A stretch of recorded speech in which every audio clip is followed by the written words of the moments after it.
In this guide, I'm going to show you how you can buy a survivor or multiple survivors here in Bite by Night on Roblox. Before we do get into this guide, make sure to like the video and subscribe to the channel with all notifications on. It really does help the channel and it lets us know that you want more content like this. We'd greatly appreciate it. If at any point throughout this guide you had any questions, just ask them down in the comment section below and we could help you out further. I'm going to be doing my best to reply to every single comment down there. Now, first things first, get into the main little hub section for Bite by Night on Roblox and look over on the shop on the left hand side. Go ahead and select that icon and you need to filter over to the survivors tab just like so.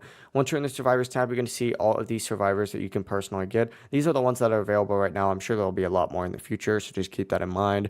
But essentially browse whatever available survivors there are and select whatever one you want. For example, the medic, right?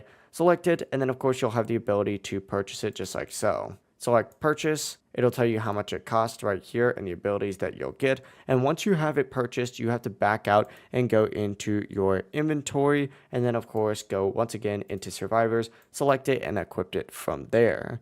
Now, obviously this is only possible if you do have enough currency or Robux in order to get it, but that is the entire process. If you guys have any questions, ask them down in the comment section below and we can help you out further. I'm going to be doing my best to reply to every single comment down there. Before you do leave this guide, make sure to like the video and subscribe to the channel with all notifications on. It really does help us out. Let us know that you want more content like this. We'd greatly appreciate it. Have a great rest of your day though. Peace.